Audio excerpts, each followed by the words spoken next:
आइए group D का question देखते हैं। और ग्रुप डी का क्वेश्चन देखते हैं 17 अगस्त को जितने भी शिफ्ट में एग्जाम हुए हैं मैथ के ग्रुप डी के, रेलवे ग्रुप डी के जितने भी क्वेश्चन आए हैं 17 अगस्त को, सारे मैथ के क्वेश्चन का एनालिसिस करते हैं और देखेंगे क्वेश्चन कैसे बना पाते हैं। तो आइए क्वेश्चन देखते हैं और मेरे वीडियो लास्ट शुरू से अंत तक देखें।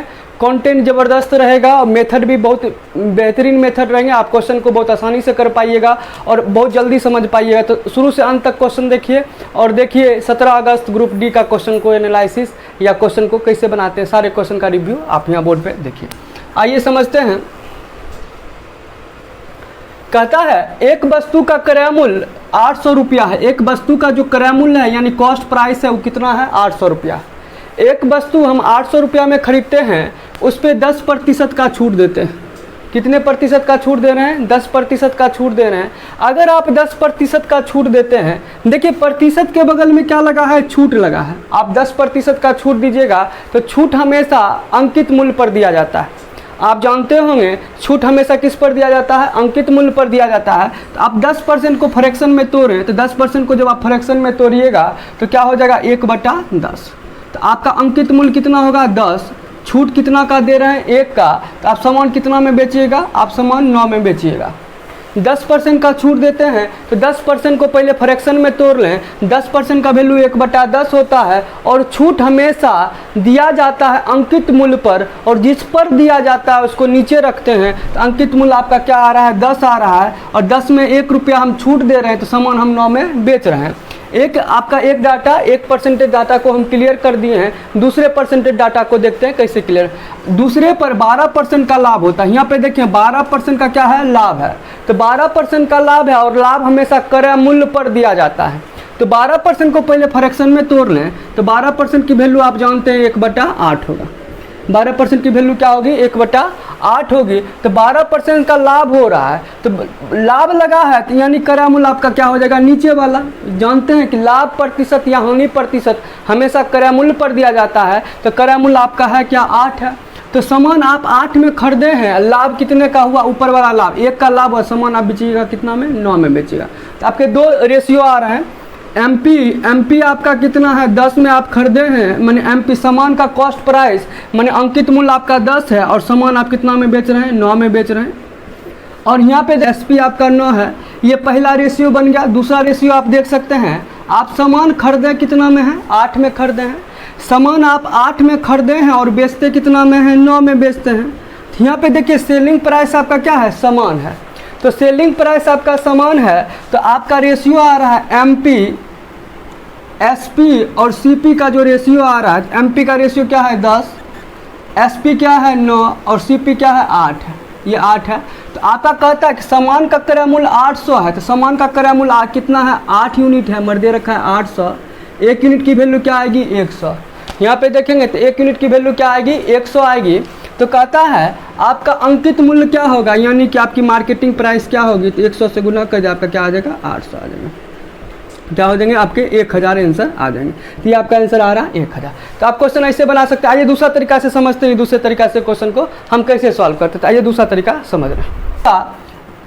आपका सीपी और एमपी में रिलेशन दिया हो तो सीपी और एमपी में डायरेक्ट रिलेशन आता है। तो आप क्या करते हैं, सीपी कर सकते हैं 100 माइनस डिस्काउंट प्रतिशत, और एमपी बराबर क्या लिख सकते हैं, 100 प्लस प्रॉफिट प्रतिशत। ये आपका डायरेक्ट रिलेशन आता है। सीपी एमपी में डायरेक्ट रिलेशन आता है। आप इसको डायरेक्ट आप यूज कर सकते हैं इस फार्मूला को। सीपी होगा 100 माइनस डिस्काउंट, एमपी होगा 100 प्लस प्रॉफिट। तो देखिए सीपी क्या, 100 माइनस डिस्काउंट, 100 तो 100 है और डिस्काउंट आपका कितना दे रहा है, 10% का। तो ये आपका क्या हो जाएगा, 90%। और यहाँ पे देखें एमपी आपके क्या होंगे, 100 plus profit percent, 100 plus profit. तो प्रॉफिट कितना का हो रहा है, 12.5 का हो रहा है। तो 100 प्लस 12.5 तो 100 12.5%। आपकी ये आ रहे हैं आंसर। देखिए 100 प्लस प्रॉफिट आपका लाभ कितना है, 12.5% का। 100 में 12.5 जोड़िएगा तो 100 12.5 हो जाएंगे। और यहाँ पे क्या हो जाएंगे, सीपी क्या होगा, 100 माइनस डिस्काउंट, 100 माइनस आपका डिस्काउंट करेंगे तो क्या 100 में आप 10 घटाइए क्या हो जाएगा, 90% हो जाएंगे। इस क्वेश्चन को हम 1-2 मेथड से देखेंगे, आपको बताएंगे कि 1-2 मेथड से क्वेश्चन कैसे बनेंगे। वीडियो लास्ट तक आप बने रहें। तो देखेंगे परसेंटेज से परसेंटेज क्या हो जाएंगे, आपके कैंसिल हो जाएंगे। हम कहते हैं कि क्रयमूल्य आपका क्या है 90 है, तो क्रयमूल्य आपका 90 है, मगर क्रयमूल्य आपका क्या दे रखा है 800। क्रयमूल्य कितना दे रखे हैं 800। एक यूनिट की वैल्यू क्या होगी 800/90, 800/90। एक यूनिट की वैल्यू क्या आ रही है 80/9। एक यूनिट की वैल्यू क्या आ रही है आपकी 80/9 आ रहा है, तो 80/9 आ रहा है। और इसी में तो एक यूनिट की वैल्यू आ गई 80/9 आ गई, तो ये इस यूनिट की वैल्यू क्या होगी, इसको निकालना है। तो इसमें आप गुना कर दीजिए 80/9 से आप गुना कर दीजिए, तो आपका आंसर डायरेक्ट आ जाएगा आपका 1000। आपका आंसर क्या आ जाएंगे, आप गुना 12.5 100 में 80/9 से गुना करिए तो आपका आंसर क्या आ जाएंगे 1000 आएंगे। ये आपका आंसर आ गया। आइए दूसरे तरीका से समझते हैं, दूसरे तरीका से क्वेश्चन को कैसे कर पाएंगे। आप क्वेश्चन देख रहे हैं और क्वेश्चन को आप सॉल्व करें, नोट करें, और आइए दूसरे तरीका से इस क्वेश्चन को बनाना सीखते हैं। आइए दूसरे तरीका से कैसे सॉल्व करेंगे उसको शायद देखते हैं। कहता है 10% का छूट देते हैं, तो एमपी का 10 छूट किस पर दीजिएगा एमपी पर, तो एमपी पे 10% का छूट दीजिए, तो एमपी के 90% में आप बेचिएगा। एमपी के अगर आप 10% का किसी सामान पे छूट देते हैं तो छूट किस पर दीजिएगा, मार्केटिंग प्राइस पे दीजिएगा। जैसे 10% का छूट दिए तो एमपी के आप 90% में बेचिएगा सामान को। आप सेल कितना में कर रहे हैं 90% में कर रहे हैं, एमपी का 90%। और कहता है 12.5% का लाभ कमाते हैं, तो लाभ किस पर कमाते हैं, क्रय मूल्य पर लाभ कमाते हैं। तो क्रय मूल्य का कितना हो जाएगा, क्रय मूल्य का कितना परसेंट लाभ कमा रहे हैं 12.5% लाभ कमा रहे हैं। तो इसको कितना में बेचे 112.5% में आप इसको क्या करिएगा बेचिएगा। तो इधर भी बेच रहे हैं एमपी के 90% करने पर आप सामान को बेच रहे हैं, और सीपी का 12.5% का लाभ हो रहा है, तो सीपी का 112.5% में बेचिएगा। तो आपको क्या होगा, बेच रहे हैं उस सामान को क्या करेंगे सेल करेंगे, दोनों आपस में क्या होंगे बराबर हो, क्योंकि दोनों आपका क्या होगा क्या एसपी होगा। तो यहाँ से आप डाटा काट लीजिए, परसेंटेज से परसेंटेज कैंसिल हो जाएंगे। MP/CP क्या होगा, MP/CP आपके आ जाएंगे 112.5 बट्टा क्या कर ले 90 कर ले। तो हम बोलते हैं कि CP आपका 90 है, मगर देख कितना रखा है 800। CP आपका कितना दे रखा है 800। एक यूनिट की वैल्यू क्या होगी 80/9। एक यूनिट की वैल्यू क्या होगी 80/9 होगी। 0 से 0 कैंसिल होगा, यहाँ पे क्या लिखेंगे 80/9 हो जाएगी एक यूनिट की वैल्यू। तो क्वेश्चन का था आपका मार्केटिंग प्राइस क्या होगा, तो मार्केटिंग प्राइस क्या है 112.5। 112.5 में आप 80/9 से गुना कर दीजिएगा, तो आपका आंसर क्या आ जाएंगे बी नंबर आंसर आ जाएंगे। आपका आंसर क्या होगा 1000। तो ये आपका आंसर आ रहा है। आप इसको एक तरह कंटेंट के लिए सीखें और कंटेंट देखें, इस वीडियो स्किप मत करें। कंटेंट सीखे, क्वेश्चन कैसे बनाते हैं, क्वेश्चन में कैसे हम सोचते हैं, या आपको इस क्वेश्चन को कैसे सोच सकते हैं। तो कंटेंट देखें, बढ़िया तरीक़ा से समझें, और अगर समझ में नहीं आती है, कहीं भी दिक्कत होता है तो मेरे कमेंट बॉक्स में कमेंट करें कि सर समझ में नहीं आते हो इस क्वेश्चन को, और हम बढ़िया से आपको बताएंगे। तो ऐसा कहता है एक धनराशि साधारण ब्याज पर 10 वर्ष में 2 गुना हो जाती है। तो 10 वर्ष में 2 गुना हो जाती है, तो यहाँ पे लिखा है कि हो जाती है यानी फ्यूचर टेंस है, तो हो जा रही है। तो कोई धनराशि मान लेते हैं 1 है, और हो कितनी गई है 2 हो गई है। धनराशि 1 से 2 गुना हो जाती है, तो ब्याज आपका कितने का लगेगा, SI आपका कितने का लगा, SI आपका कितना का लगा 1 का। 1 रुपया हम लगाए हैं और हो गई 2 रुपया, तो ब्याज आपको तो 1 ही रुपया का मिलेगा। तो 1 रुपये का ब्याज मिलता है, ब्याज किस पर मिलता है मूलधन पर। तो मूलधन आपका कितना है 1 का गुना 100, तो आपको कुल रेट परसेंट कितना आया 100% का। तो टोटल रेट परसेंट आपका कितना आ रहा है, टोटल रेट परसेंट आपका 100% का है। तो 100% का ब्याज मिलता है आपको कितना वर्ष में 10 वर्ष में। 10 वर्ष में 100% का ब्याज हो रहा है। तो 10 वर्ष में 100% का ब्याज हो रहा है, तो 1 वर्ष में क्या होगा, तो रेट परसेंट होता है हमेशा 1 वर्ष का। तो रेट परसेंट हमेशा 1 वर्ष का होता है। तो 10 वर्ष में 100% का ब्याज लग रहा है, तो 1 वर्ष में कितना परसेंट का लगेगा 100% बटा 10 कितना होगा 10% का ब्याज लगेगा। इसको आइए सिंपल तरीका से देखते हैं, क्वेश्चन को सिंपल तरीका से कैसे बना पाएंगे। आप ऐसे भी सोच सकते हैं, जैसे हम बता रहे हैं इसको आप ये नोट कर लीजिए, आप समझिए इसको। कहता आप ऐसे भी सोच सकते हैं, तो ये आपका 10% आंसर आ रहा है। तो आप यहाँ पे देखें कोई धनराशि ना 2 गुना हो जाती है, तो मान लेते हैं मूलधन क्या है, तो मूलधन आप कुछ भी मान लें, मूलधन मान लीजिए 10 है, हो कितनी गई है 20, 2 गुना हो, इसका 2 गुना ये हो जाती है। यहाँ पे आप देखिए ब्याज कितने का लगेगा, तो 10 का। 10 रुपया लगाए हैं, 20 रुपया आपको आ रहा है, तो ब्याज तो 10 का ही मिलता है। ब्याज 10 का मिलता है, तो ब्याज आपको किस पर मिलेगा, तो मूलधन पर। जिस पर मिलेगा उसको नीचे रखे, गुने क्या करें 100, तो आपका आंसर कितना आ रहा है 100%। तो कुल रेट परसेंट आपका कितना है, 100% का ब्याज मिला है। तो 10 वर्ष में आपको 100% का ब्याज मिला है, कहता है रेट परसेंट निकाले, और रेट परसेंट हमेशा 1 वर्ष का होता है। तो 1 वर्ष में तो 10 वर्ष में आपको लग रहा है 100% का ब्याज, तो 1 वर्ष में कितना लगेगा, 1 वर्ष में कितना लगेगा, 100% बटा 10, यानी 1 वर्ष में कितना लगेगा आपको, 10% का ब्याज लगेगा। तो ये आपका क्या हो जाएंगे, आंसर हो जाएंगे। आइए इसको दूसरा तरीका से भी समझ सकते हैं। तो आइए दूसरा तरीका से समझते हैं। इसमें आप फार्मूला भी यूज कर सकते हैं। आपका पी आपका दे रखा है, पी आपका कितना है, 10 है, ए आपका कितना है, 20 है। एस आई क्या होगा, एस आई आपका 10 होगा, दोनों का अंतर क्या होगा, 10 होगा एस आई। और टी आपका क्या दे रखा है, टी आपका 10 दे रखा है। तो आप जानते हैं एस आई बराबर P into R into T by 100। आप ऐसे सोचें, पी आर टी बाय 100। तो P R T by 100, S I आपका है क्या, 10 है। पी कितना है, तो पी आप देखिए 10 है। आर कितना है, तो आर आपका निकालना है, तो आर, और टी कितना है, तो टी आपका देखिए 10 है। अब बटा क्या कर लें, 100। तो 100 से 100 कैंसिल हो गया, तो आर कितने आ रहे हैं आपके, रेट परसेंट कितने आ रहे हैं, 10%। आपका आंसर 10% आ रहा है। तो आप कुछ यहाँ पे 1 भी मान सकते हैं, यहाँ पे 2 मानेंगे तब पर भी आपका 10% का आंसर आएगा। तो आप क्वेश्चन को ऐसे सॉल्व करते हैं। आइए नेक्स्ट क्वेश्चन देखते हैं, नेक्स्ट क्वेश्चन को कैसे बनाएंगे, और चलते हैं नेक्स्ट क्वेश्चन पे। तो आप इसको नोट कर सकते हैं।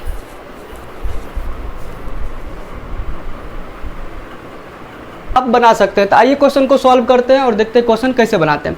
कहता है एक दुकानदार के पास 250 किलोग्राम चावल है, जिसका एक भाग वह 20% लाभ पर और शेष भाग को 10% हानि पर बेचता है, तो उसे कुल मिलाकर 14% का लाभ होता है। उसे कुल मिलाकर 14% का लाभ होता है। तो 10% हानि पर बेची गई मात्रा क्या होगी, 10% हानि पर वो कितना वस्तु बेचा है, ये आपको निकालना है, कितना किलोग्राम बेचा है। तो 250 किलोग्राम कुल चावल है। तो इस क्वेश्चन को बनाने के लिए बहुत सिंपल तरीका है, एलिगेशन लगा सकते हैं, मिक्सर एलिगेशन, और इसको बहुत आसानी से कर सकते हैं। कहता पहले भाग पर उसे 20% का लाभ हुआ। देखिए पहले भाग पर कितना परसेंट का लाभ हुआ, तो पहले भाग पर उसको 20% का लाभ हुआ है। और कहता है शेष भाग पर 10% की हानि हुई है। तो शेष भाग पर उसे 10% की हानि हुई है, और कुल मिलाकर 14% का क्या हुआ है, लाभ हुआ है। तो कुल मिलाकर उसको 14% का क्या हो रहा है, लाभ हो रहा है। ये क्वेश्चन को आप सॉल्व कर सकते हैं। आइए घटाते हैं। तो यहाँ पे बड़ा है, बड़ा में से छोटा डाटा घटाते हैं। 20 में से 14 जाएगा तो आपका क्या आएगा, 6%। और यहाँ पे देखिए दोनों में छोटा कौन सा है, तो दोनों में छोटा क्या है, -10 है। तो बड़ा में से छोटा को घटाइए। तो यहाँ पे थोड़ा बढ़िया से समझिए, बड़ा में से छोटा को घटाना है, 14 में घटाना है -10 को। यहाँ पे थोड़ा समझने वाली बात है। आप बड़ा में से घटाइएगा -10 को, तो बड़ा डाटा क्या है, 14 में आप घटा रहे -10 को। तो यहाँ पे आपका क्या हो जाएगा, 24%। यहाँ पे क्या हो जाएगा, आपके 24% आ जाएंगे। तो रेशियो काट लेते हैं, क्या होगा, 6 चौके 24, 4:1 हो जाएगा। तो देखिए 20% लाभ पर कितने यूनिट चावल हैं, 4 यूनिट चावल हैं। और 10% हानि पर कितने यूनिट चावल हैं, 1 यूनिट चावल है। तो कुल मिला के चावल की मात्रा कितनी है, 5। कुल मिला के चावल की मात्रा 5 है। मर दे रखा है कितना, 250। 1 यूनिट की वैल्यू क्या होगी, 250 में 5 से भाग दे, 250 में 5 से भाग दीजिए, तो 1 यूनिट की मात्रा क्या होगी, 5 हो जाएगी। तो 1 यूनिट की वैल्यू 5 है। 10% हानि पर कितना किलोग्राम चावल बेच रहे हैं, 1 यूनिट। तो 1 यूनिट की वैल्यू क्या होगी, तो 1 यूनिट की वैल्यू आपकी क्या हो जाएगी, 50 kg। 1 यूनिट की मात्रा क्या आ रही है, 50 kg। आपका आंसर आ गया है। आपका आंसर क्या होगा, 50 kg। इसको दूसरे तरीका से भी सोच सकते हैं। ताकि दूसरे तरीका से समझते हैं इसको, क्वेश्चन को कैसे बनाते हैं।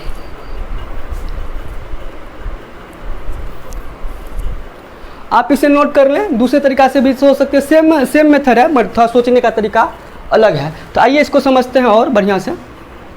आप इसको लिख सकते हैं, कोई दिक्कत नहीं है। तो इसको थोड़ा मिटा रहे हैं आप। देखिए 4 1 5 यूनिट की वैल्यू 250 आ रही है। तो 1 यूनिट की वैल्यू क्या होगी, 250 में आप 5 से भाग दीजिए, 1 यूनिट की वैल्यू 50 होगी। तो 1 यूनिट की वैल्यू 50 होगी। 10% की हानि पर कितना यूनिट चावल हम बेच रहे थे, 1 यूनिट। और 1 यूनिट की वैल्यू क्या है आपका, 50 है। आपका आंसर आ रहा है। आइए नेक्स्ट क्वेश्चन समझते हैं। नेक्स्ट क्वेश्चन बनाते हैं, कैसे बनाएं। नेक्स्ट नहीं, इसी को दूसरा तरीका से करते हैं पहले, उसके बाद नेक्स्ट क्वेश्चन पे आएंगे। अच्छा, कहता है पहले भाग पर उसे 20% का लाभ होता है। तो 20% का लाभ होता है, सामान को 120 में बेचेंगे। 20% का लाभ होता है, सामान को 120% में बेचेंगे। और कहता है शेष पर उसे 10% की हानि होती है। तो 10% की हानि होती है तो इसको सामान को कितना में बेचेंगे, 10% की हानि होती है तो 90% में बेचेंगे। 10% की हानि होगी सामान को आप 90% में बेचिएगा और कुल मिला के 14% का लाभ होता है। तो कुल मिला के 14% का लाभ होता है, दोनों को मिलाने के बाद 14% का लाभ होता है। सामान 114 में आप बेचिएगा तो 114% में आप बेचिएगा। तो आप यहाँ पे घटा लीजिए, ज़्यादा बेटर रहेगा। आपका यहाँ पे कितने हो जाएंगे, तो इसमें आप घटाइएगा तो आपका हो जाएगा 24% और इसमें इसको घटाइएगा तो आपका कितना आ जाएगा 4%। 120 में 114 घटाइएगा तो 6%, सॉरी 6% आएगा। 6 चौके 24, 4 अनुपात क्या आ रहा है 1। तो 4 अनुपात 1 आ रहा है तो कुल चावल की मात्रा कितनी है 5 है, मर दे रखी है 250। 1 यूनिट की वैल्यू क्या होगी आपकी 50 हो जाएगी। तो कहता है कि 10% हानि, ये तो 10% हानि है ना जी, 10% हानि हो तो 90% में बेच रहे हैं, यानी 10% हानि पर कितना वस्तु बेच रहे हैं 1। तो 1 यूनिट की वैल्यू क्या हो जाएगी आपका 250। आपका आंसर आ रहा है 250। और सॉरी 1 यूनिट की वैल्यू क्या आ रही है, 1 यूनिट की वैल्यू क्या आ रही है, 1 यूनिट की वैल्यू 50 है। 1 यूनिट की वैल्यू क्या आएगी 50 kg। तो kg आपका आ गया 50 kg। तो 10% हानि पर कितना चावल बेच रहे हैं आप 50 kg चावल बेच रहे हैं, तो आपका आंसर आ गया। आइए नेक्स्ट क्वेश्चन समझते हैं। और नेक्स्ट क्वेश्चन को कैसे बनाएंगे तो आप इसको डिटेल से आप समझ रहे हैं, नोट करें और कॉपी में और मेरे कमेंट बॉक्स में कमेंट करें कंटेंट हम कैसा दे रहे हैं, आपको अच्छा लग रहा है कमेंट करें। आप लाइक करेंगे तो हम मोटिवेट होते हैं, कम से कम वीडियो को लाइक जरूर कर दें। और आपको अच्छा वीडियो अच्छा लगता है सब्सक्राइब करें, और अच्छा नहीं लगता है तो डिसलाइक ज़रूर करें। और आइए नेक्स्ट क्वेश्चन देखते हैं, नेक्स्ट क्वेश्चन को हम कैसे बनाएंगे। आइए ये हाइट एंड डिस्टेंस का क्वेश्चन है और इसको देखते हैं क्वेश्चन को हम कैसे बनाएंगे। तो आइए हाइट एंड डिस्टेंस का क्वेश्चन बहुत सिंपल है। देखिए हाइट एंड डिस्टेंस के क्वेश्चन बनाने के लिए ना, जब ज़मीन से कोई पतंग जुड़ा हो, ज़मीन से कोई पतंग जुड़ा हो, उसका थीटा दे रखा है तो हमेशा 10 थीटा मान के बनाइए, हमेशा 10 थीटा मान के बनाइए तो क्वेश्चन बहुत फास्ट बनते हैं। जब आप हाइट एंड डिस्टेंस के क्वेश्चन आर एस अग्रवाल का ले लीजिए या सगीर अहमद या जो भी बुक है आपके पास उसका ले लीजिए, और वहाँ पे साइन मत मानिए, जैसे साइन थीटा कॉस थीटा मत मानिए, आप सिर्फ 10 थीटा मानिए। 10 थीटा मानिए तो क्वेश्चन आपके बहुत आसानी से बनेंगे। फिलहाल कोई बात नहीं, आइए इस क्वेश्चन को सॉल्व करते हैं, कैसे बनाते हैं। कहता है एक पतंग डोरी से जुड़ी हुई है, डोरी की लंबाई ज्ञात करें। कहता है एक पतंग है, मान लीजिए कि यहाँ पे कोई पतंग है, ये पतंग जो है ना एक डोरी से क्या है यहाँ पे जुड़ी हुई है। एक पतंग जो है यहाँ से डोरी से जुड़ी हुई है, ये पतंग है आपका, ये पतंग है, ये पतंग डोरी से आपकी जुड़ी हुई है। कहता कि पतंग की ऊंचाई क्या होगी, ये पतंग की जो हाइट है, ये हाइट ऊंचाई कितना मीटर होगा। अच्छा एक पतंग की ऊंचाई क्या है आपका दे रखा है 90 मीटर है। एक पतंग की ऊंचाई आपका क्या दे रखा है, पतंग जो है ज़मीन से कितना ऊपर उड़ रहा है 90 मीटर। 90 मीटर की ऊंचाई पे ये पतंग जो है ज़मीन से उड़ रहा है, तो उड़ रहा है। तो कहता है पतंग की जो रस्सी है, पतंग की जो ये रस्सी है, रस्सी ज़मीन के साथ कितना डिग्री का कोण बनाती है 30 डिग्री का कोण बनाती है। तो कहता है कि इस डोरी की लंबाई क्या होगी, इस डोरी की लंबाई क्या होगी, ये फाइंड आउट करना है। और बहुत सिंपल है फाइंड आउट करना। चलिए क्वेश्चन को बनाते हैं और थोड़ा सॉल्व करते हैं, यहाँ पे समझेंगे। तो 10 थीटा का देखिए 10 30 डिग्री है, तो 10 30 डिग्री है तो इसकी हाइट आपकी क्या दे रखी है, इसकी हाइट दे रखी है आपकी 90 मीटर। पतंग जो है ज़मीन से कितना मीटर की ऊंचाई पे उड़ रही है 90 मीटर की ऊंचाई पे उड़ रही है। तो कहता है कि डोरी की लंबाई क्या होगी, तो डोरी की लंबाई ले तो हमेशा आप लगाइए 10 30 डिग्री। तो 10 30 डिग्री लगाइएगा तो 10 30 डिग्री, तो 10 30 डिग्री का वैल्यू क्या होता है 1/√3, 1 बटा क्या होगा √3। तो 10 30 डिग्री का वैल्यू होगा 1/√3 और 1 बटा तो √3 करेंगे, यहाँ पे क्या हो जाएगा आपका लंब हो जाएगा, नीचे क्या होगा आपका आधार होगा। आप जानते हैं 10 थीटा बराबर क्या होता है लंब बटा आधार, और थीटा के सामने हमेशा लंब होता है। थीटा के सामने हमेशा क्या होगा, थीटा के सामने वाली भुजा क्या कहलाएगी लंब, और लंब कितना है आपका 1 है, ये लंब कितना है आपका 1 है, और आधार कितना है √3 है, √3 है। तो ये आपका क्या हो जाएगा कर्ण हो जाएगा, क्योंकि यहाँ पे 90 डिग्री का कोण बनेगा तो कर्ण हो जाएगा। तो कर्ण क्या होगा, पाइथागोरस प्रमेय का आप थ्योरम लगा सकते हैं। तो कर्ण क्या होगा, आधार का स्क्वायर 3 प्लस लंब का स्क्वायर, तो 3 का स्क्वायर प्लस 1 का स्क्वायर का √अंडर, तो क्या हो जाएंगे आपके 2 हो जाएंगे, क्या हो जाएंगे 2 हो जाएंगे। तो आप जानते हैं 1 यूनिट की वैल्यू क्या होगी 90 मीटर हो जाएगी, तो 2 यूनिट की वैल्यू क्या हो जाएगी 90 से गुना कर क्या हो जाएगा 180 मीटर। तो बताइए डोरी की लंबाई क्या होगी 180 मीटर। आपका आंसर ये आ रहा है। आप क्वेश्चन को बहुत आसानी से कर सकते हैं। आप इसको समझ देखिए, टेन थीटा है तो टेन का वैल्यू क्या होता है, टेन 30 डिग्री का वैल्यू क्या होता है, टेन 30 डिग्री का वैल्यू होगा 1/√3, लंब 1 हो जाएगा और आपका आधार कितना हो जाएगा, √3 हो जाएगा। तो √3 हो जाए तो कर्ण आप निकाल सकते हैं। तो कर्ण कैसे निकालिए, कर्ण निकालने का एक फार्मूला आता है। तो कर्ण कैसे निकालिएगा, आधार का स्क्वायर प्लस लंब का स्क्वायर कर देंगे तो आपका क्या निकल जाएगा, कर्ण निकल जाएगा। तो कर्ण 3 1 4, 4 का रूट अंडर क्या होगा 2। तो आप बोले 1 यूनिट की वैल्यू क्या है, 90 मीटर है। हम बोलते पतंग की ऊंचाई 1 यूनिट है, मगर ऊंचाई दे रखी है ज़मीन से कितना, 90। तो 1 यूनिट की वैल्यू 90 है तो 2 यूनिट की वैल्यू क्या हो जाए, 90 से गुना कर दे क्या हो जाए 180 मीटर। ये आपका आंसर आ रहा है 180 मीटर। आप क्वेश्चन को ऐसे आसानी से कर सकते हैं। आइए नेक्स्ट क्वेश्चन समझते हैं, नेक्स्ट क्वेश्चन को कैसे बनाएंगे। तो आइए नेक्स्ट क्वेश्चन पे चलते हैं।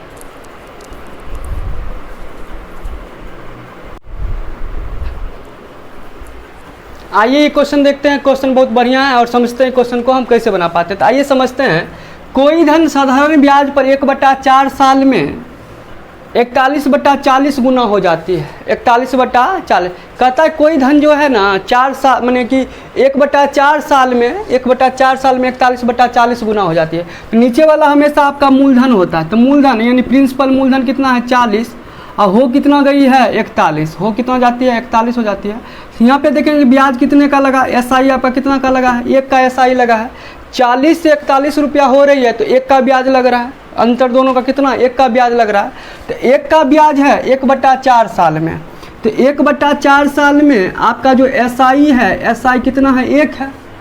1/4 साल में SI कितना है आपका 1 का SI है। तो 1 साल में आपका कितने का SI होगा, 1 साल में कितने का आएगा, 1/4 साल में 1 का SI। तो 1 साल में कितने का होगा, तो 1 इसको 4 कर 4 इधर कितना का SI होगा, 4 का SI होगा। तो 1 साल में 4 का SI होगा। और आपको रेट परसेंट निकालना है। तो रेट परसेंट निकालने के लिए आप जानते हैं रेट परसेंट कैसे निकालते थे, यहाँ देखें। तो रेट परसेंट आप निकालने के लिए जानना है तो रेट परसेंट आप निकालिएगा। तो रेट परसेंट होता है 1 वर्ष में कितने का ब्याज लगा। तो 1 वर्ष में 4 का ब्याज लगा है और 4 का ब्याज लगा किस पर, मूलधन पर। तो मूलधन है कितना 40 है, गुना क्या कर ले 100। तो कितना परसेंट हो जाएगा आपका, ये आपका आंसर आएंगे 10%। तो आपका आंसर क्या हो गया 10%। ब्याज दर हमेशा 1 वर्ष का होता है और 1 वर्ष में आपका कितना का ब्याज लग रहा है, 4 का ब्याज लगा है। ब्याज हमेशा मूलधन पर लगता है। तो मूलधन है क्या 40 और गुना क्या कर देंगे 100, आपका आंसर आ जाएगा। दूसरे तरीका से इसको सोचेंगे तो कैसे सोचेंगे, बनाएंगे। आइए समझते हैं। ये आप नोट कर लीजिए, आपका आंसर आपका 10% आ रहा है। यहाँ पे आप अगर देखिएगा तो आप एक तरीका और है, आप इसको समझ सकते हैं। तो देखिए P का वैल्यू आपका क्या है, P का वैल्यू आपका 40 है और A कितना दे रखा है 41 दे रखा है। तो SI आपका क्या होगा, SI क्या होगा 41 माइनस 40, SI 1 होगा। SI कब होता है, मिश्र धन में जब मूलधन को आप घटाइएगा तो आपका निकल जाएगा SI। तो SI कितना है 1 है। तो SI 1 है तो आप SI का फार्मूला यूज कर सकते हैं। SI बराबर क्या होता है, P = R = T/100। तो SI आप यूज करिए। तो SI आपका है क्या 1 है, P का वैल्यू कितना है 40, R आपको निकालना है और T कितना दे रखा है 1/4 साल। 1/4 साल देखा बटा कर लेते हैं, 1/4 है 1 नीचे में कर लेते हैं 1/4। हाँ ठीक है। PR तो आपको निकालना है, टाइम दे रखा है 1/4 साल। अगर नीचे में क्या करते हैं 100 कर देते हैं। ये से काटेंगे कितना हो जाएगा 10, ये 10 से काटेंगे तो क्या हो जाएगा 10।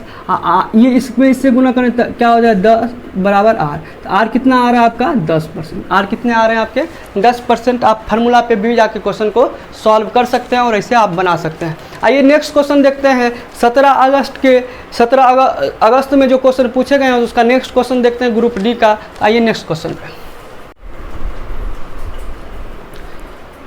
आइए क्वेश्चन नंबर 6 बनाते हैं और देखेंगे 6 नंबर क्वेश्चन को कैसे सॉल्व करेंगे। ये भाग है आपका और ये माइनस का चिन्ह है, -1 है, यहाँ पे -1 है। आइए क्वेश्चन को कैसे डील करते हैं। तो 10 में 5 से भाग दीजिए कितना होगा 2 और 2 में क्या घटेगा 1। पहले भाग का क्रिया कर लीजिए।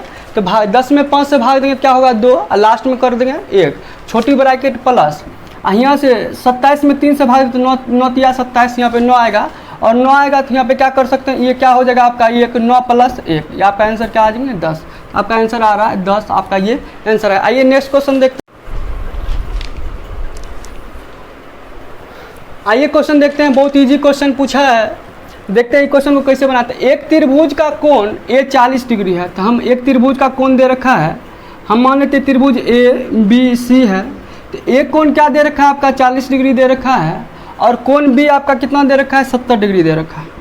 कोण ए 40 डिग्री है और कोण बी कितना है 70 डिग्री है। तब आप यहाँ पे समझे, तो ए का बाह्य कोण, तो बाह्य कोण तो आपका यही होगा ना जी, ए का बाह्य कोण। तो ये बाह्य कोण आप कितना डिग्री का होगा, थोड़ा सा इसको सीधा करते हैं, ये बाह्य कोण आपका कितने का होगा। तो ये आपका पूछ रहा है कि बाह्य कोण कितने का होगा। आप जानते हैं किसी भी रेखा पे अगर कोई कोण बनता है, कितने डिग्री का कोण बनता है 180 डिग्री का कोण बनता है। अगर हम यहाँ पूछेंगे यहाँ पे कितना डिग्री का कोण बनेगा, तो हाफ अगर बनेगा तो 180 डिग्री का कोण बनेगा, और इधर भी कोण बनेगा कितना डिग्री का बनेगा 180 डिग्री का कोण बनेगा। तो बोलता है एक तरफ कोण कितने बनना है, तो एक तरफ का कोण क्या हो जाएगा, एक रेखा पर एक तरफ का कोण कितना बनेगा 180 डिग्री का। तो आप बताइए ये कोण पूरा कितना का होगा 180 डिग्री का होगा, 180 डिग्री का होगा। इसमें से ये पार्ट आपके दे रखे हैं, ये कितना है 40 डिग्री है, तो 40 माइनस कर लेते हैं तो क्या हो जाएगा आपका 140 डिग्री। तो आपका ये आंसर क्या आएंगे 140 डिग्री। 140 और 40 को जोड़िएगा तब क्या बनेगा 180 डिग्री बनेगा। तो कहता है ए के बाह्य कोण, तो ए का बाह्य कोण क्या है आपका बाह्य कोण यही है, तो ये कोण है, तो ये कोण आपका कितना बन रहा है 140 डिग्री। आपका आंसर ये नंबर आप क्वेश्चन को ऐसे सॉल्व कर सकते हैं। आप देखें अगर आपसे ये पूछे, अगर ये दे रखा मान लीजिए कि लेट मान लीजिए ये 20 डिग्री है और ये आपका दे रखा है 10 डिग्री, तो कहेगा ए का बाह्य कोण क्या होगा, तो ये कितना होगा आप बताइए कितना होगा। तो आप कमेंट करें ये कितना डिग्री का होगा, तो आप बना सकते हैं इस क्वेश्चन को, ये कितना डिग्री का होगा, तो आप क्वेश्चन को सॉल्व कर सकते हैं। तो ये क्वेश्चन है क्या, तो ये बताइए ये पूरा कितना का होगा 180 डिग्री का होगा, और 180 डिग्री में ये 10 डिग्री है, तो ये नीचे ये अंदर वाला कोण कितना का होगा, तो 180 डिग्री में आप 10 डिग्री को घटा लीजिए, क्या होगा आपका 170 डिग्री होंगे। तो आपका आंसर क्या आएगा 170 डिग्री होंगे, तो आपके क्वेश्चन बन सकते हैं। तो आइए समझते हैं, इसी में एक क्वेश्चन और पूछ देगा, इसी में हो सकते हैं ऐसे पूछ दे आपको। ये क्वेश्चन आपका आ गया 140 डिग्री। अगर आप मान लीजिए ये आपका मान लीजिए कि आपका दे रखा है ये 40 डिग्री है और ये मान लीजिए 70 डिग्री है, 70 डिग्री है, तो बोलेगा कि ये कोण आपका कितना डिग्री का होगा, ये कोण आपका कितना डिग्री का होगा। तो आप बना सकते हैं ये कोण कितना डिग्री का होगा, तो आप मेरे कमेंट बॉक्स में कमेंट करें ये कोण आपका कितना डिग्री का आएगा और इसका सही आंसर का जवाब दें। देखिए हम बना ही देते हैं क्वेश्चन। कहता है कि बाह्य कोण, जो बाह्य कोण है ये कोण आप निकाल सकते हैं। तो आप क्या करें, तो देखिए तीनों कोणों का योग क्या होता है, यहाँ पे अगर आप देखेंगे तो तीनों कोणों का योग 180 डिग्री होता है। अगर ए बी सी दे रखा है तो तीनों, तो कोण ए प्लस कोण बी और प्लस कोण सी बराबर क्या होंगे 180 डिग्री होंगे। ए बी कितना दे रखा है 70 और प्लस 40 और प्लस कोण सी कर रहे थे बराबर 180 डिग्री। और यहाँ पे क्या होगा, तो जोड़िएगा तो 110 डिग्री हो जाएंगे, इसको जोड़िएगा क्या होंगे 110 डिग्री, कोण सी क्या होंगे तो 180 में घटा लीजिए 110 डिग्री, तो क्या होंगे 70 डिग्री होंगे। ये 70 डिग्री, तो आपके कौन सी क्या आ रहे हैं 70 डिग्री आ रहे हैं, और ये दोनों मिल के कितना डिग्री का कोण बनाएंगे, तो ये दोनों मिल के आप देखें यहाँ पे बोर्ड पे कॉन्सेप्ट समझें, ये आपका ऐसे दे रखा और ये आपका कितना डिग्री है 70 डिग्री, तो ये कोण कितना डिग्री का होगा। और आप जानते हैं कोई भी लाइन पे 180 डिग्री का कोण बनता है, तो ये कोण कितना डिग्री का हो जाएंगे, तो आप यहाँ पे घटा लीजिए 180 में 70 घटा लीजिए तो आपका आंसर आ जाएगा। तो 180 डिग्री में आप घटा लीजिए 70 डिग्री, तो आप क्या आ जाएंगे 110 डिग्री। ये आप बना सकते हैं। अगर क्वेश्चन ऐसे पूछता है तो आपका क्या आता है 110 डिग्री आता है। इसको शॉर्ट में और समझ सकते हैं। देखिए शॉर्ट में अगर आपको करना है, सेम क्वेश्चन आप प्रीवियस ईयर में पढ़ते होंगे, अगर शॉर्ट में इसी क्वेश्चन को करना है तो कहता है कि जो बाह्य कोण सी का जो बाह्य कोण होगा अंदर वाले दो अंतः कोणों के योग के बराबर होगा। जो त्रिभुज का जो बाह्य कोण होता है अंदर वाले दो कोणों के योग के बराबर होता है, तो आप डायरेक्ट कर ले 70 डिग्री या प्लस 40 डिग्री, कितना डिग्री हो जाएगा 110 डिग्री। तो आप डायरेक्ट आंसर ऐसे दे सकते हैं। ये थ्योरम है, आप थ्योरम में ये क्वेश्चन आप पढ़िएगा तो आपको समझ में आएगा। फिलहाल चलते हैं नेक्स्ट क्वेश्चन पे और देखेंगे नेक्स्ट क्वेश्चन को कैसे बनाते। तो आइए नेक्स्ट क्वेश्चन कहता है कि देखिए, कहता है कि 1 वर्ष पूर्व साकेत और तिलक की आयु का अनुपात 5:6 है। 1 वर्ष पहले साकेत और तिलक की जो आयु का अनुपात है 5:6 है, और कहता है कि 4 साल बाद इसका अनुपात 6:7 हो जाएगा, तो साकेत की वर्तमान आयु क्या होगी। तो साकेत की वर्तमान आयु आपको निकालनी है। तो पहले देखें, हम मान लेते हैं वर्तमान में ये वर्तमान है, तो वर्तमान का लाइन हम खींच दिए, तो वर्तमान का लाइन आपका ये रहा। कहता एक वर्ष पूर्व, माने एक वर्ष पूर्व जो है साकेत और तिलक दो व्यक्ति एक वर्ष पूर्व, देखिए एक वर्ष पूर्व साकेत और तिलक की आयु का जो अनुपात है 5 अनुपात क्या है 6, 5 अनुपात क्या है, एक वर्ष पहले ये 5 और ये क्या है तिलक कितने के हैं 6 हैं। और कहता कि 4 साल बाद, देखिए यहाँ पे कितने साल बाद 4 साल बाद, तो 4 साल वर्तमान से 4 साल बाद, 1 साल पहले वर्तमान से 1 साल पहले 5 अनुपात 6 है, और 4 साल बाद यानी फ्यूचर में, तो फ्यूचर में उसका अनुपात कितना हो जाता है 6 अनुपात 7 हो जाता है, तो 6 अनुपात 7 हो जाता है। तो कहता है साकेत की वर्तमान आयु क्या होगी, तो ये साकेत है और यहाँ पे साकेत की वर्तमान आयु क्या होगी ये फाइंड आउट करने के लिए आपको बोल रहा है। तो क्वेश्चन कैसे बनाएंगे वो समझें। देखें 1 साल पहले और 4 साल बाद, तो बीच का डिफरेंस देखें 6 और 7 का डिफरेंस कितना है 1 है, 6 और 7 का डिफरेंस क्या है 1 है, 5 और 6 का डिफरेंस क्या है 1 है, तो हम बोलते हैं डिफरेंस दोनों में 1 यूनिट का है। इधर भी 5 और 6 का डिफरेंस 1 यूनिट है, 1 यूनिट है, तो 1 यूनिट का डिफरेंस है, मगर डिफरेंस कितना दे रखा है 1 साल पहले या 4 साल बाद, 1 साल पहले 4 साल बाद, तो बीच का डिफरेंस हो जाएगा 5 वर्ष, बीच का डिफरेंस क्या हो जाएगा 5 वर्ष, 1 साल पहले 4 साल बाद, तो डिफरेंस देखते हैं 1 यूनिट है, दोनों के बीच का डिफरेंस 1 यूनिट है, मगर देगा 1 साल पहले 4 साल बाद, तो बीच का डिफरेंस कितना होगा 5 वर्ष, यानी 1 यूनिट की वैल्यू क्या हो जाएगी 5 वर्ष, 1 यूनिट की वैल्यू 5 वर्ष में 5 से गुना कर दीजिए, तो ये क्या हो जाएगा 25 वर्ष, 1 यूनिट की वैल्यू 5 वर्ष, 5 यूनिट की वैल्यू 25 वर्ष, अब 25 वर्ष है तो क्या साल पहले साकेत 25 वर्ष के हैं, 1 साल पहले साकेत 25 वर्ष के हैं, 1 साल पहले साकेत 25 वर्ष के हैं, तो साकेत अभी कितने के होंगे, तो 1 साल तो जोड़ना पड़ेगा ना, 1 वर्ष का डिफरेंस था यहाँ पे, तो 1 वर्ष जोड़ना पड़ेगा, तो क्या होगा 25 में 1 जोड़ दिया क्या हो जाएगा ये 26 वर्ष हो जाएंगे। तो साकेत वर्तमान में कितना है 26 वर्ष के, ये आपका आंसर आ रहा है। आप इसको x पे मानना चाहते हैं आप x पे भी बना सकते हैं। आइए क्वेश्चन अगर समझना चाहते हैं कि सर x पे कैसे बनाएं, आप x तरीका बहुत कम माना करिए, क्वेश्चन बहुत टाइम टेकन कर जाते हैं x पे बनाने पे, आप इसमें तुरंत सॉल्व कर सकते हैं। क्वेश्चन समझाने में हम आपको बताते हैं तो थोड़ा टाइम टेकन करता है, मगर इस क्वेश्चन को आप जो प्रैक्टिस करिएगा बनाइएगा समझिएगा तो क्वेश्चन को बहुत आसानी से कर पाइएगा। अगर आप इसको बनाना चाहते हैं तो आप ऐसे भी सॉल्व कर सकते हैं। तो देखें इसको, हाँ हम यहाँ पे मिटा रहे हैं, आप ऐसे भी देखें सोचें।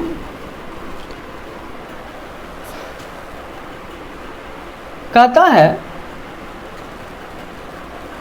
1 साल पूर्व साकेत और तिलक की आयु का अनुपात 5:6 है, 1 साल पहले। तो 1 साल पहले क्या है, तो 1 साल पहले 1 वर्ष पूर्व अगर देखें, 1 वर्ष पूर्व अगर साकेत को देखें तो साकेत कितने के हैं, साकेत कितने के हैं तो 5x का होगा, और 1 वर्ष पूर्व तिलक कितने के होंगे, तिलक हैं कितने, तिलक हैं 6x का होगा।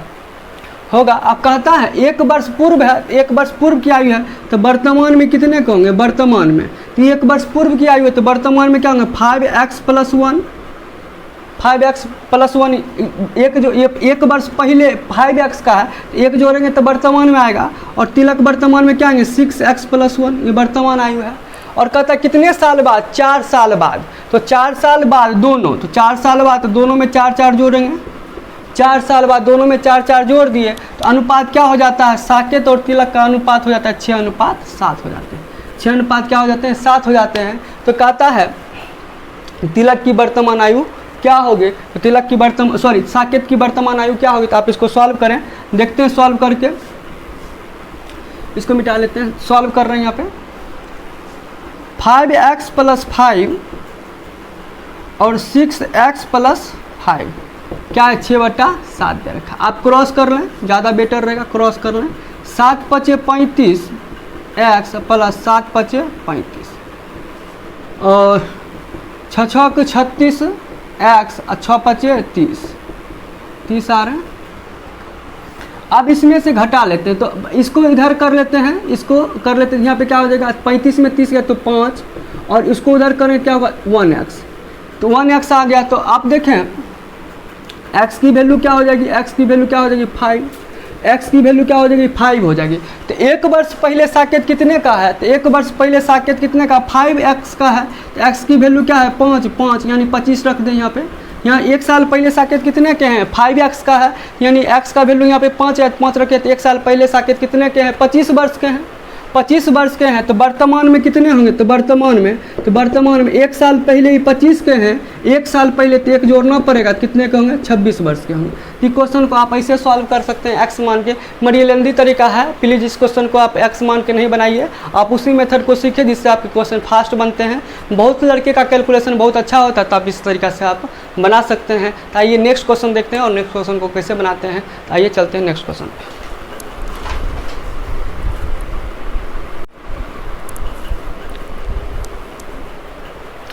आइए इस क्वेश्चन को सॉल्व करते हैं, देखते हैं। क्वेश्चन बहुत इजी है, बहुत इजी तरीका से आप इस क्वेश्चन को डील कर सकते हैं। कहता एक घन के किसी फलक का परिमाप 24 सेंटीमीटर है। तो फलक का परिमाप जो है, एक घन के फलक का जो परिमाप है 24 सेंटीमीटर है, तो आयतन क्या होगा। तो आयतन आप समझ सकते, अगर आप देखें, अगर बनाना चाहते हैं तो इसको बना सकते हैं। आप जानते हैं घन का परिमाप क्या होता है, तो घन का परिमाप होता है 4 इंटू ए। 4 इंटू ए माने भुजा, ए मीन्स क्या हो गया, आपका भुजा हो गया। तो घन का परिमाप होता है 4 इंटू ए, ये फार्मूला होता है, घन का परिमाप 4 इंटू ए होता है। मगर परिमाप कितना दे रखा है, 24। तो बताइए एक भुजा कितनी की होगी, तो 24/4 कर लेते, एक भुजा क्या होगी, 6 चौके 24, 6 होगी। तो भुजा कितनी होगी, एक मैंने घन का एक भुजा कितने का होगा, घन का एक भुजा कितने का होगा, 6 सेंटीमीटर का होगा। तो घन का आयतन होता है ए क्यू, तो 6 का क्यूब करिएगा तो क्या हो जाएगा, 216 हो जाएगा। तो 216 आपका आंसर आ जाएगा। पहले इसको और अच्छे से समझते हैं। देखिए क्वेश्चन को स्किप मत करें, वीडियो को स्किप मत करें, कंटेंट देखें और कंटेंट को समझने की कोशिश करें। क्वेश्चन तुरंत स्किप मत करें, तुरंत फास्ट पढ़ रहे हैं, नेक्स्ट क्वेश्चन तो बहुत दिक्कत हो जाते हैं। तो आइए क्वेश्चन समझते हैं बढ़िया से और क्वेश्चन को और बढ़िया से देखेंगे। यहाँ पे होता है घन का, देखिए ये घन है, देखिए ये घन है, आप समझेंगे फिगर में समझें, घन है, देखिए ये घन है आपका। तो ये घन है, तो घन आपको दिख रहा है। तो घन के फलक का परिमाप, अच्छा घन में कितने फलक होते हैं, तो 6 फलक होते हैं। एक देखिए, एक ये हो गया, एक नीचे वाला हो गया, और एक आगे से हो गया, एक पीछे से हो गया, एक ये और एक आगे वाला और एक पीछे वाला। तो देखिए 6 हो गए। घन के कितने फलक होते हैं, 6 फलक होते हैं, एक ऊपर, एक नीचे, एक ये और एक इसके सामने वाला, एक इसके पीछे वाला। तो 6 हो गए, 2 4 5 और 6 हो गए। घन के 6 फलक हैं। कहता कि फलक का परिमाप है ना, 24 सेंटीमीटर है। और आप जानते हैं घन का प्रत्येक भुजा आपस में क्या होते हैं, बराबर होते हैं। अगर घन की प्रत्येक भुजा देखा जाए तो आपस में क्या होंगे, आपके बराबर, सभी भुजाएं आपस में बराबर होंगे। सभी भुजाएं आपस में क्या होती है, बराबर होती है, ये जानते हैं। और भुजा बराबर है तो घन का परिमाप कितना है, ये सभी भुजा, ये देखिए यहाँ पे, इसको थोड़ा मिटा रहे हैं, यहाँ पे ये सभी भुजा, ये वाले और ये वाला और ये वाला, इसका परिमाप कितना दे रखा है, 24 दे रखा है। तो सभी भुजाएं बराबर है, तो एक भुजा कितना का होगा, 6 का होगा। और 6 हो गए तो आयतन कितना होता है, आयतन होता है भुजा क्यू। तो भुजा एक भुजा कितना है, 6 है, तो 6 का क्यू कर दें, आपका क्या होगा, 216 आपका आंसर आ जाएंगे। तो 216 आपके आंसर आ जाएंगे। आइए नेक्स्ट क्वेश्चन देखते हैं और नेक्स्ट क्वेश्चन को कैसे बनाएंगे तो उसको सॉल्व करते हैं। वीडियो को लाइक करें, सब्सक्राइब करें, अपने दोस्तों में फॉरवर्ड करें और देखें कि प्रीवियस ईयर के क्वेश्चन कैसे कैसे आपके ग्रुप डी में पूछे जा रहे हैं। आइए क्वेश्चन देखते हैं। नेक्स्ट क्वेश्चन नंबर देखते हैं 10 नंबर।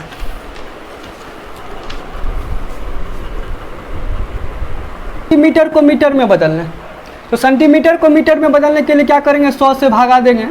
तो 100 से भागा, सेंटीमीटर को मीटर में बदलने के लिए 100 से भागा देंगे। बहुत ईजी है, आप भी जानते होंगे, इसका कॉन्सेप्ट आप जानते होंगे। कहता है कि 36 सेंटीमीटर है, तो 36 सेंटीमीटर को मीटर में बदलने के लिए 100 से भागा देंगे, क्या आ जाएगा मीटर में, 0.36 आ जाएंगे। 100 से भागा देंगे क्या होगा, 0.36, ये मीटर में आ गए। मीटर, ये मीटर में हो गया। और मीटर को किलोमीटर में बदलने के लिए 1000 से भागा देंगे। कितना से भागा देंगे, कहता है कि ये मीटर में 36 को 100 से भाग दिए, तो 100 से भाग दिए तो मीटर कितना है, 0.36 मीटर आ गया। और मीटर को किलोमीटर में बदलने के लिए 1000 से भागा देंगे। 1000 से भागा दीजिएगा, 1 2 3 अंक के बाद क्या आएंगे, आपके 0 आ जाएंगे, दशमलव के 3 अंक के बाद 1 2 क्या 0 1 2 3 1 2 3 के पॉइंट 0 आ जाएगा, क्या हो जाएगा 36। आपका आंसर क्या आ जाएगा, आपका ये आंसर आ जाएगा। तो आप ये क्वेश्चन आपका रहा, कितना किलोमीटर होगा, 0.0001 36 किलोमीटर हो जाएंगे। आप इसको कर, या बहुत लड़के ये नहीं समझ पा रहे हैं तो ऐसे आप समझें इसको और तोड़ लें। तो कैसे तोड़ेंगे, तो आप देखिए 0.36 है ना, अब बटा क्या है 1000, तो 1000 है, तो ये पॉइंट को हटा लें, तो 1 2 जीरो आएगा, पॉइंट को हटाएंगे क्या हो जाएगा 2 जीरो आ जाएगा। 1 2 3 4 5 अंक के बाद जीरो आएगा, 36 होगा 1 2 3 4 5 अंक के बाद क्या आएगा आपका पॉइंट आ जाएगा। तो आपका ये आंसर आ गया। तो आपका क्या आएगा आंसर आपके डी आएंगे। तो बहुत सिंपल है, बहुत आप आसानी से कर सकते हैं क्वेश्चन को। आइए नेक्स्ट क्वेश्चन देखते हैं और नेक्स्ट क्वेश्चन को कैसे बनाते हैं। तो आइए नेक्स्ट क्वेश्चन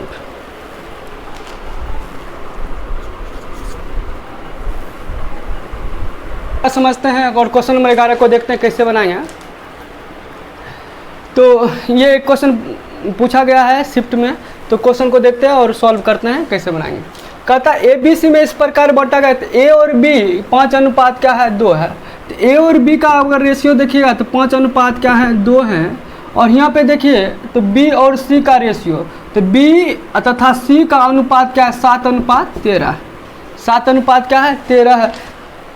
तो यहाँ पे B कॉमन कर लेते हैं, B को बराबर करते हैं। आपको B 2-3 तरीका से बताएं, मेरा रेशियो का जो पार्ट इससे पहले हम दे रहे थे उसमें भी आप देखिए 2-3 तरीका से इस क्वेश्चन को B को बराबर करने के लिए बताएं। फिलहाल कोई बात नहीं, आइए B को बराबर करेंगे।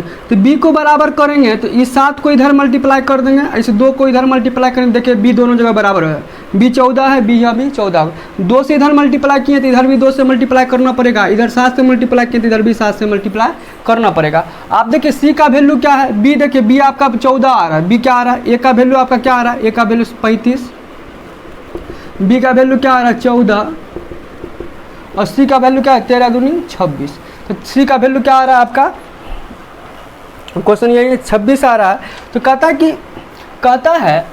है कि कुल रुपया कितना बटा है, तो कुल रुपया तीनों में बटा है 11,250 रुपया। तो कुल रुपया आपको कितना बटा है, तो यहाँ पे देखें तो इसको जोड़ लें तो आपका 6 4 10 10 5 15 का 5 मक्की बच गया 1 4 1 5 5 2 7 75 है। तो कुल रुपया आपका 75, इसको जोड़िए तो कुल रुपया कितना है 75 है, मगर दे कितना रखा है कुल रुपया 11,250, 11,250। इसको काटिएगा तो 1 मिनट की वैल्यू क्या होगा 11,250 में आप भाग दीजिए 75 से, तो आपका आंसर मैंने काटिएगा तो आपका कितना हो जाएगा 150। 1 मिनट की वैल्यू क्या आएगी 150 आएगी। तो कहता है C का हिस्सा क्या आएगा, तो C का हिस्सा क्या है 26 यूनिट।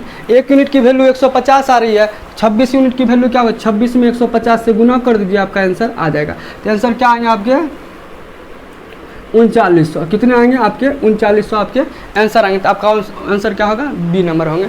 इसको आप देखिए ऐसे है, आप ऐसे समझ गए हैं, आप ऐसे भी कर सकते हैं। ये B को बराबर करने के लिए और रूल दिए हैं आपको, तो आप समझ सकते हैं। देखिए ये आप लिख लीजिए, शायद वीडियो में दिख रहा है कि नहीं दिख रहा है, थोड़ा नीचे हो गया, थोड़ा देखते हैं।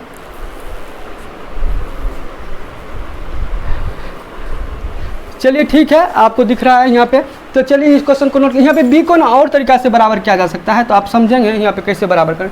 देखो B को कैसे बराबर करेंगे, तो देखो ये वाला जो है, तो हम क्या कर लेते हैं उसको समझते हैं।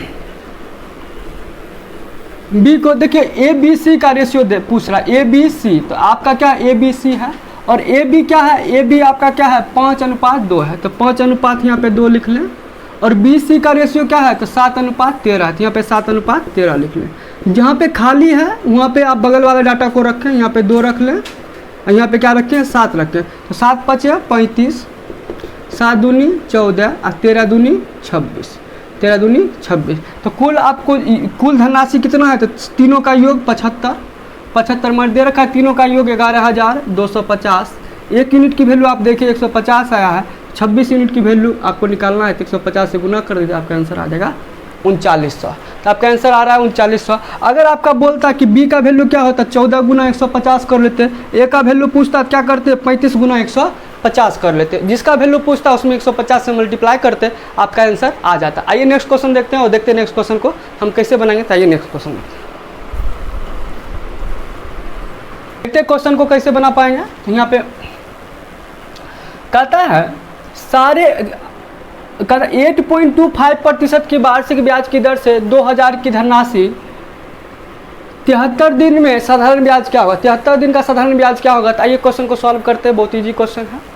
और इसमें देखेंगे अच्छा देखिए आर आपका जो दे रखा है 8 सही 8.25%, इसको हम ऐसे लिख सकते हैं 8 और इसको क्या लिख सकते हैं लिख सकते हैं 1/4, 25/100 करें तो 1/4, 8 या 24 यहाँ पे लिख 8 या 24 एक 8 चौके 32 एक 33, सॉरी यहाँ पे आप लिख सकते हैं 8 पॉइंट और इसको क्या लिख सकते हैं 1/4 लिख सकते हैं, 8 चौके 32 एक 33, यहाँ पे लिखें 33 बटा ये क्या हो जाएंगे आपके 4% हो जाएंगे, ये क्या हो जाएंगे 8 चौके 32 एक 33, 33 बटा आपके 4% हो जाएंगे। ये रेट आपका तोड़ के लाए 33/4%। और आपको SI पता है क्या होता है, P = R = T/100, ये आपको SI पता है। कहता है कि आपका P क्या दे रखा है 2000 दे रखा है, R कितना है तो R आप देखिएगा तो R है आपका 33/4 है, R आपका 33/4 है। T कितने वर्ष के लिए है तो T है आपका 73 दिन के लिए, तो 73 लिखिए यहाँ पे 73 दिन के लिए है तो 73 दिन लिख लीजिए, गुने बटा में क्या है 100, यहाँ 73 दिन जो लिखे हैं ना इसको वर्ष में कन्वर्ट करना रहेगा, 73 दिन को वर्ष में कन्वर्ट करने के लिए भागा किसे दे 365 से फार्मूला जो बना है PRT/100, इसमें जो टाइम दिया हुआ टाइम को आप वर्ष में कैलकुलेट करके रखें। टाइम यहाँ पे दिन में नहीं रख सकते हैं, महीना में नहीं रख सकते हैं, जो भी रखिएगा उसको वर्ष में कन्वर्ट। अगर यहाँ पे 2 महीना है तो नीचे में आपको कितना से गुना करना पड़ेगा, वर्ष में बदलने के लिए 12 से गुना करना पड़ेगा। दिन में है तो 365 से नीचे गुना करना पड़ेगा। तो कैलकुलेशन में जो फार्मूला बनता है उसमें आपको टाइम को वर्ष में ही रखना पड़ेगा, तो वर्ष में रखते हैं। चलिए कोई बात नहीं, यहाँ 2 0 से 2 0 कैंसिल हो गया, यहाँ से 5 या 15 5 से 35, हाँ 5 से कैंसिल हो रहे हैं, 5 से कैंसिल हो रहा है। यहाँ पे 4 5 20, 5 से 5 कैंसिल आ गए तो आपका आंसर क्या आ रहा है 33, तो आपका SI क्या आएगा 33, आपकी ये आंसर आ रहा है। तो आप ये बना सकते हैं। यहाँ पे गौर करें जो फार्मूला बनता है यहाँ पे टाइम आपका वर्ष में होना चाहिए। अगर यहाँ पे 2 महीना बोलता है तो 2 माह रखते हैं, नीचे में आप यहाँ पे 12 से गुना करते, नीचे में 12 से भाग देते, नीचे में 12 से गुना करना पड़ता। दिन आया है तो दिन आया 365 से गुना करेंगे। अगर यहाँ पे 4 वर्ष बोलता तो यहाँ पे 4 वर्ष रखते, नीचे में कुछ रखने की ज़रूरत नहीं थी, क्योंकि आपका फार्मूला ही बनता है वर्ष में रख के क्वेश्चन को बनाया जाता है। टाइम यहाँ पे वर्ष में होना चाहिए, इस बात का ख्याल रहे आप जब क्वेश्चन बनाते हैं। तो बहुत लड़के क्या करते हैं यहाँ पे 73 दिन रख देंगे, 73 दिन रख के बटा 100 कर देंगे, क्वेश्चन बनाना स्टार्ट कर देंगे, तो क्वेश्चन नहीं बनेगा, इसको वर्ष में कन्वर्ट करना पड़ेगा। तो आइए नेक्स्ट क्वेश्चन देखते हैं, और नेक्स्ट क्वेश्चन को कैसे बनाएंगे तो वहाँ पे समझते हैं।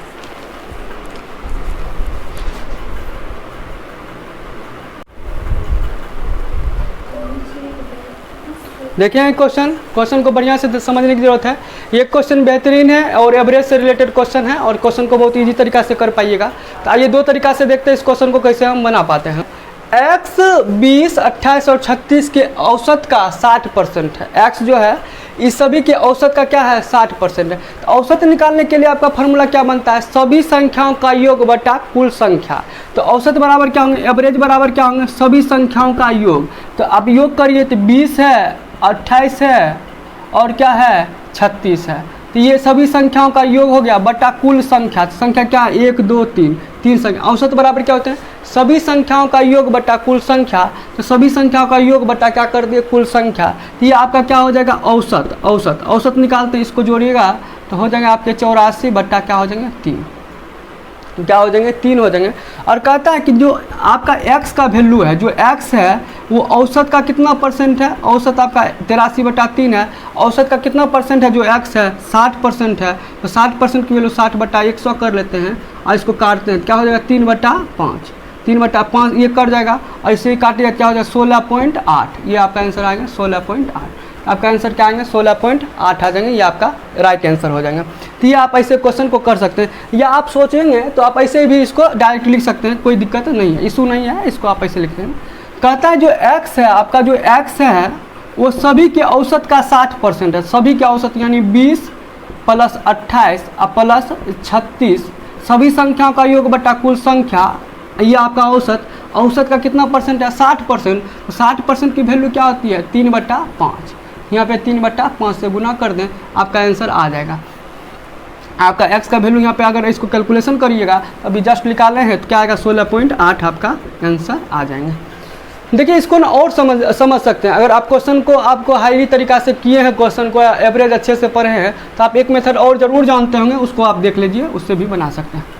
औसत निकालने का एक बहुत अच्छा आसान तरीका है, 20, 28 और 36 है।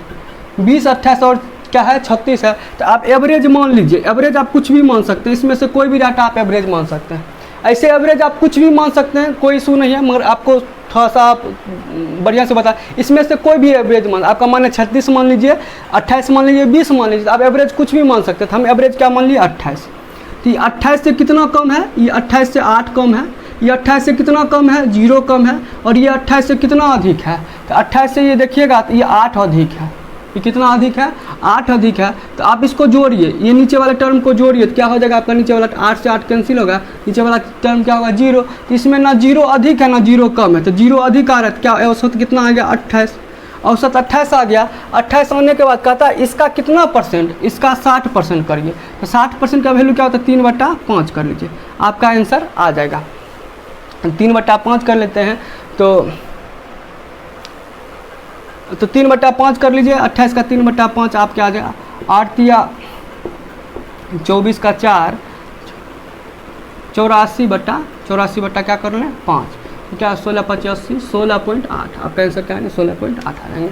आप कुछ भी मान सकते हैं। देखिए औसत आप कुछ भी मानिए आपका बनेगा, औसत आप मानिएगा कुछ भी, जैसे औसत आप यहाँ पे 20 भी ले सकते हैं, 36 भी ले सकते हैं। तो सभी संख्या का योग क्या हो गया 0, और 0 में 3 से भाग दीजिए, तो पर भी तो 0, 3 से क्यों भागे, 3 सभी संख्या का योग 0 आ गया। कुल संख्या 1 2 3 है, 3 से बाद पर भी 0 आ जाएंगे। तो 0 बढ़ रहा है 0 घट रहा है, तो 28 में एवरेज 28 ही रहा, और उसका आप करिए कितना परसेंट 60%, 3/5 करिए तो 16.8 हो जाएंगे। चलिए हमको लगता है इस मेथड में आपको समझ में आया तो अच्छी बात है, नहीं तो पुराने वाले मेथड दिए हैं आप उससे क्वेश्चन कर सकते हैं, कोई बात नहीं। आइए समझते हैं नेक्स्ट क्वेश्चन को हम कैसे बनाएंगे। तो आइए नेक्स्ट क्वेश्चन पे चलते हैं, आइए नेक्स्ट क्वेश्चन देखते हैं।